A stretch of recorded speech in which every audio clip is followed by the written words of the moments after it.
GSP, যার full form generalised system of preference. এটি প্রথম 1971 সালে United Nations conference on trade and ডেভেলপমেন্টের অধীনে যাত্রা শুরু করে। এই ব্যবস্থায় বাংলাদেশ, ভুটান, মালদ্বীপের মতো কিছু উন্নয়নশীল দেশকে কিছু নির্দিষ্ট পণ্য কম শুল্কে বা শুল্কমুক্তভাবে পৃথিবীর কিছু উন্নত দেশে যেমন অস্ট্রেলিয়া, জাপান, কানাডা, আমেরিকার মতো দেশগুলোতে পণ্য রপ্তানির সুযোগ করে দেয়। জিএসপি এর মূল লক্ষ্য হল স্বল্পোন্নত ও উন্নয়নশীল দেশগুলোকে উন্নত দেশগুলোর বাজারে প্রবেশাধিকার বাড়িয়ে তাদের রপ্তানি বৃদ্ধি ও অর্থনৈতিক উন্নয়নকে সহায়তা করা।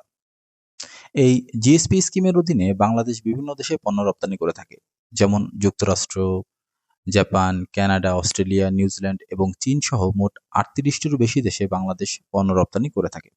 এই সকল দেশে বাংলাদেশ মূলত পোশাক, পাটজাত শিল্প, হিমায়িত মাছ, ঔষধ, কৃষিজাত পণ্য সহ আরও অনেক পণ্য রপ্তানি করে থাকে। এই জিএসপি স্কিমে অন্তর্ভুক্তির জন্য কিছু শর্ত মানতে হয়, যার মধ্যে রয়েছে আন্তর্জাতিক স্বীকৃতি অনুযায়ী লিস্ট ডেভেলপড কান্ট্রি বা ডেভেলপিং কান্ট্রি হতে হবে। রুলস অফ অরিজিন মানে নিজ দেশে পণ্য উৎপাদন করতে হবে। রপ্তানিকৃত পণ্য জিএসপি এর তালিকায় থাকতে হবে, মানে রপ্তানিকৃত পণ্যটি যেন দাতা দেশের অনুমোদিত জিএসপি এর তালিকায় থাকে। শুধুমাত্র ইউরোপীয় ইউনিয়নের দেশগুলোর জন্য রেজিস্টার্ড এক্সপোর্ট সিস্টেমে রেজিস্ট্রেশন বাধ্যতামূলক, মানে আরইএক্স সিস্টেমে রপ্তানিকারক প্রতিষ্ঠানকে নিবন্ধন করতে হবে। স্বচ্ছতা ও ট্রেড ডকুমেন্টেশন ঠিক রাখতে হবে, মানে শুল্ক হিসাব, রপ্তানি বিল, ইনভয়েস, প্যাকিং লিস্ট সবকিছু ঠিকঠাক দিতে হবে। ভুল তথ্য বা অসঙ্গতি থাকলে জিপিএস সুবিধা বাতিলও হয়ে যেতে পারে। তবে ইউরোপীয় ইউনিয়নের পক্ষ থেকে এলডিসি এর অন্তর্ভুক্ত স্বল্পোন্নত দেশগুলোকে আরও একটু বেশি সুবিধা দেওয়ার জন্য তারা 2001 সালে ইবিএ স্কিম চালু করে, যার ফুল মিনিং হচ্ছে এভরিথিং বাট আর্মস। মানে এই স্কিমের অন্তর্ভুক্ত এলডিসি এর দেশগুলো শুধুমাত্র অস্ত্র এবং গোলাবারুদ ছাড়া অন্য সব পণ্য ইউরোপীয় ইউনিয়নের দেশগুলোতে সম্পূর্ণ শুল্কমুক্তভাবে রপ্তানি করতে পারবে। এই ইবিএ স্কিমের মাধ্যমে বাংলাদেশ ইউরোপীয় ইউনিয়নের দেশগুলোতে পণ্য রপ্তানি করে থাকে। বাংলাদেশের বার্ষিক মোট রপ্তানির আনুমানিক 63% যায় ইউরোপীয় ইউনিয়নের দেশগুলোতে, এবং দেশের মোট বার্ষিক পোশাক রপ্তানি আয়ের প্রায় 60% আসে ইউরোপীয় ইউনিয়নের দেশগুলো থেকে। এই ইভিএ স্কিমে অন্তর্ভুক্তির জন্য প্রথম এবং প্রধান শর্ত হচ্ছে জাতিসংঘের স্বীকৃতি অনুযায়ী লিস্ট ডেভেলপ কান্ট্রিতে হতে হবে এবং রুলস অফ অরিজিন মানে নিজ দেশে পণ্য উৎপাদন করতে হবে।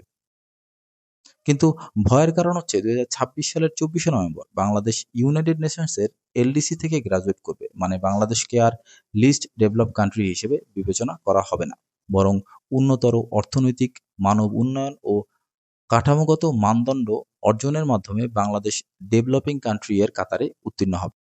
এরপর 2026 সালের 24শে নভেম্বর থেকে 3 বছরের জন্য ইবিএ সুবিধা বজায় থাকবে, অর্থাৎ 2029 সালের 24শে নভেম্বর পর্যন্ত। তাহলে এরপর কি?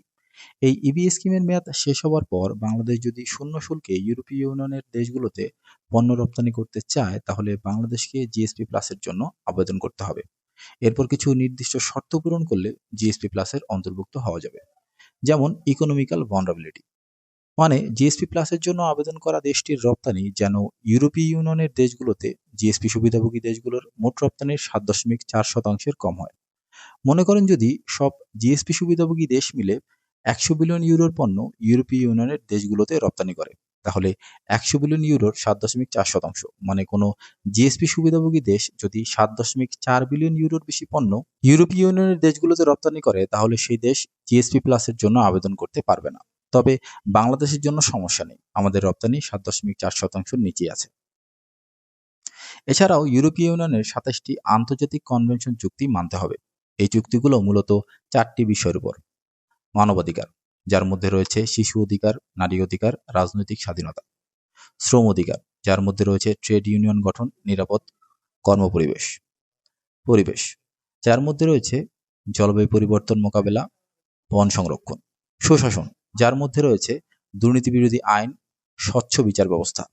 এছাড়াও বাংলাদেশের কর ব্যবস্থাপনায় আরও স্বচ্ছতা আনতে হবে এবং পোর্টের কন্টেইনার লোডিং এবং আনলোডিং এর সময় কমিয়ে আনতে হবে। বর্তমানে আমাদের পোর্টের সব ক্লিয়ার করতে সময় লাগে 3 থেকে 4 দিন, যেখানে ভারত, ভিয়েতনামের মতো দেশ একদিনের মধ্যে ক্লিয়ার করতে পারছে।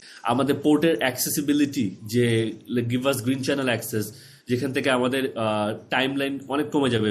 যে তো যখন আমরা পোর্ট এক্সপোর্ট করছি আমাদের 10-11 দিন লেগে যায় টোটাল ক্লিয়ারেন্স অ্যান্ড এভরিথিং। এটাকে কমিয়ে একদিনের পরে আনা পসিবল। ইন্ডিয়া করতে পারছে, ভিয়েতনাম করতে পারছে, সো ওয়াই কান্ট আস? এই সকল শর্ত পূরণ করে যদি বাংলাদেশ জিএসপি প্লাস সুবিধা পায়, তাহলে বাংলাদেশকে প্রতি 2 বছর পর পর ইউরোপীয় ইউনিয়নকে ইমপ্লিমেন্টেশন রিপোর্ট দিতে হবে। এছাড়াও ইউরোপিয়ান কমিশনের প্রতিনিধি দল সরাসরি পরিদর্শনে আসবে এবং এনজিও, মিডিয়া ও ট্রেড ইউনিয়নের সাথে কথা বলবে। তবে চিন্তার বিষয় হলো, কিছুদিন আগে ভারত এবং যুক্তরাজ্যের মধ্যে একটি বাণিজ্য চুক্তি হয়েছে, যা বাংলাদেশের জন্য উদ্বেগজনক। কারণ 2029 সালের পর ইবিএ স্কিম শেষ হয়ে গেলে বাংলাদেশের জন্য জিপিএস প্লাসের জন্য আবেদন করে শর্ত পূরণ করা খুবই কঠিন হবে। সবাই ভালো থাকবেন, সুস্থ থাকবেন। আল্লাহ হাফেজ।